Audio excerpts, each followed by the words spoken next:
Welcome to Firearms of America. Today, as you guys can see, I have another pair of Danair boots for a review, and these are Danair Vital Trail. And if you guys have been subscribed to this channel, if not, please do consider subscribing. But if you have been subscribed, you already know that I have reviewed Danair Vitals before, and I was a really big fan of those. These ones, however, are newer from Danair, also Vital, newer model, trail, and I was very curious to check them out.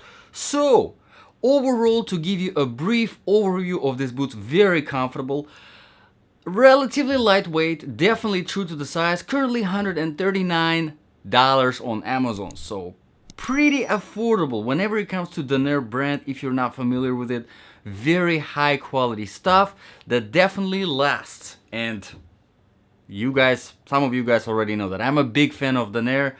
If you ask me a top 3 brands, boot brands, Danair is gonna be definitely one of them. So if you guys do have the time to watch the whole review, let's get into it. As some of you already know, this review is specifically for my ultimate survival boots section. Basically, if these were the last boots that you had on or you put on and something bad happened, natural disaster, war, civil unrest, pandemic, you can come up with whatever you want, and you had to run out of your house, walk out of your house, and then walk, run for extended periods of time, fight on the way, climb, do whatever that's necessary to survive, would this be a good boot to survive in? And how do we make the judgment? We make the judgment based on 8 different criteria. Let's get into it. Criterion number 1, of course, is the comfort level. And one of the main factors that contributes to the comfort level is, of course, the weight. So let's get that out of the way. And let me tell you guys exactly what these boots weigh. And this is size 10. And let's take a look. 20.9. Pretty good, and that's why I said in the beginning, relatively lightweight. Now, I always say that if you want the boots that are relatively easy to run in and walk for extended periods of time, you want something that is under 20 ounce, and these are just a little bit above 20 ounce. Now, whenever it comes to testing all of my boots on this channel, what I do is I do a 3-mile run without stopping, and then a 5-mile walk, again, without stopping. Now, these boots, I definitely felt the weight of them, but not that much to be something unreasonably fatigued by the end of the run or by the end of the walk. Now, it was pretty hard, you know, running 3 miles is not an easy task, especially in boots, but it is still definitely doable, and 20 ounce, 20.9 is not that much over that reasonable 20 ounce mark. But then again, you know, if you have, you know, smaller feet and you're looking at the size 9, size 8, they're gonna be even lighter. So pretty good on that part. There are a few other factors that contribute to the comfort level. That's, of course, one of them, the inner sole. Let me take it out, let me show you. Now, Danair, they are pretty good whenever it comes to inner soles. This one is relatively nothing special here. You do have a little bit of shape support for your foot, for your heel bed.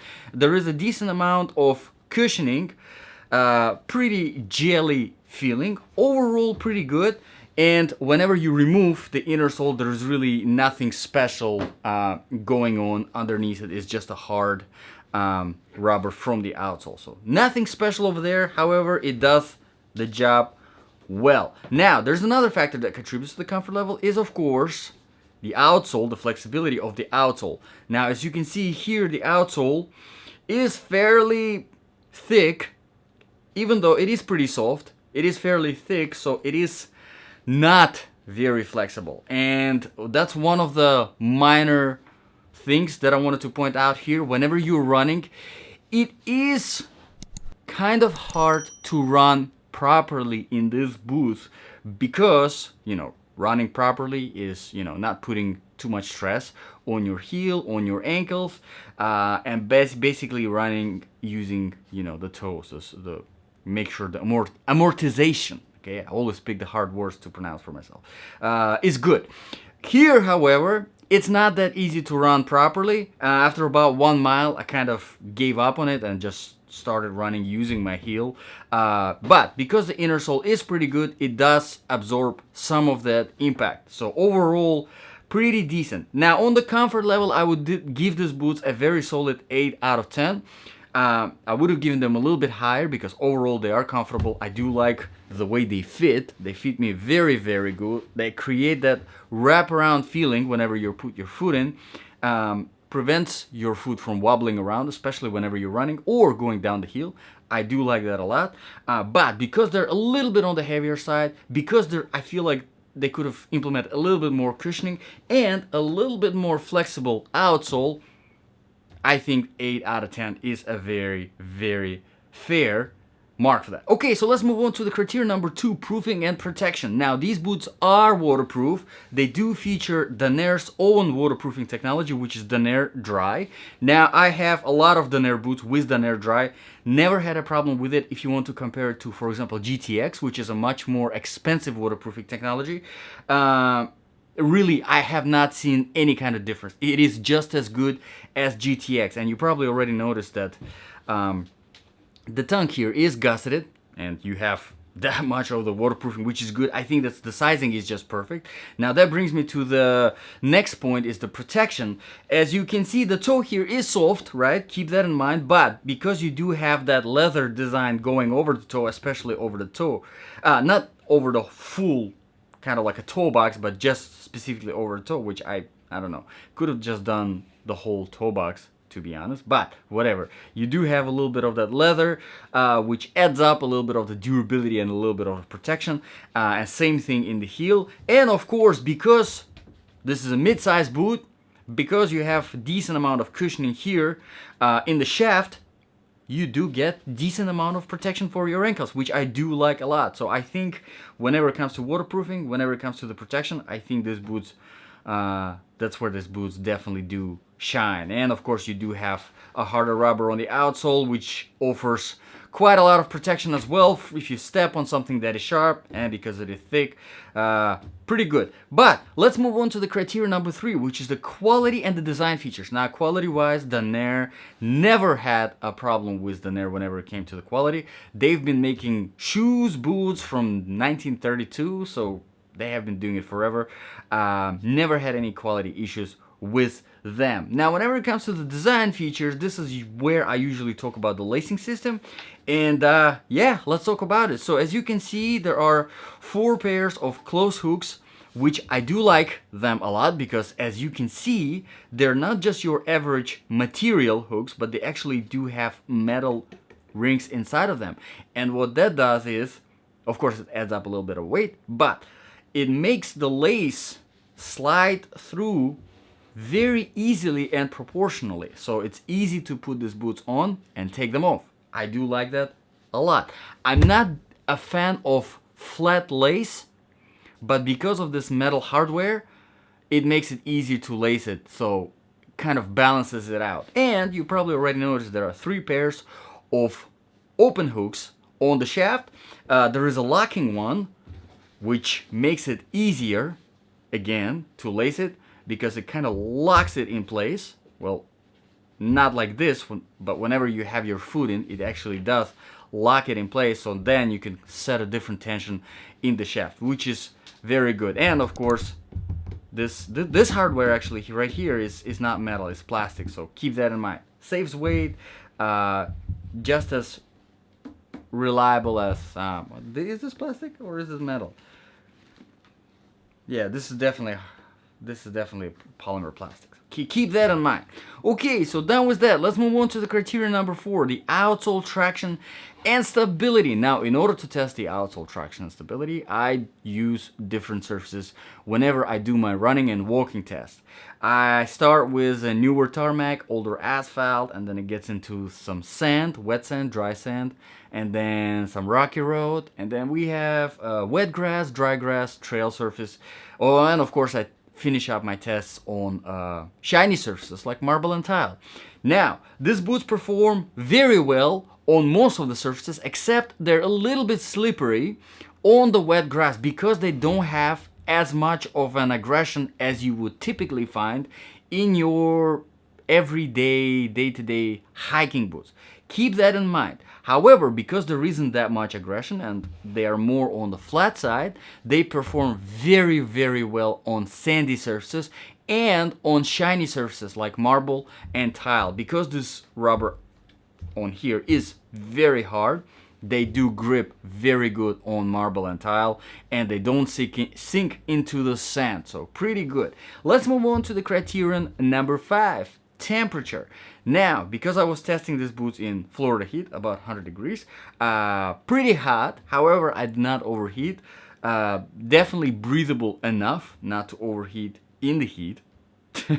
but I did not test them in the winter. However, because they're waterproof, I think with some insulated socks they should be pretty good in the winter, in the colder weather as well. Nothing too extreme, but 30-40 degrees you should be just fine. There's a very decent amount, even though it's not insulated, decent amount of cushioning that will keep your feet warm. Okay, so let's move on to the criteria number 6, sizing, very quickly. Like I said, they are true to the size. I always get my boots half a size bigger. Just a good suggestion that I got from one of my friends who does hiking practically full time. Basically what that allows you is a little bit of that extra space in the toe box that saves you from fatigue, especially whenever you're going down the hill. So keep that in mind. My normal shoe size is 9.5 and I always get all my boots in size 10. Okay, let's move on to the criterion number 7, balance of application. So if this really was the last boot that you put on and something bad happened, whatever you can come up with, use your imagination. 2020 probably created a lot of fantasies and imagination regarding the survival situation. So if this really was your last boot, would this be a good boot? I personally think this is an excellent option as a survival boot. Probably in my top 15 of all of the boots that I have reviewed on this channel. They're definitely offer a decent amount of protection. They are waterproof. They do offer a good amount of traction and stability with its outsole, and at the same time they are not too heavy for everything that they offer. You are still able to run in them, you will be able to walk in them for extended periods of time, and they're mid-size. I think mid-size is probably one of the best options whenever it comes to survival boots in general, because they're not too much but they're also not too little.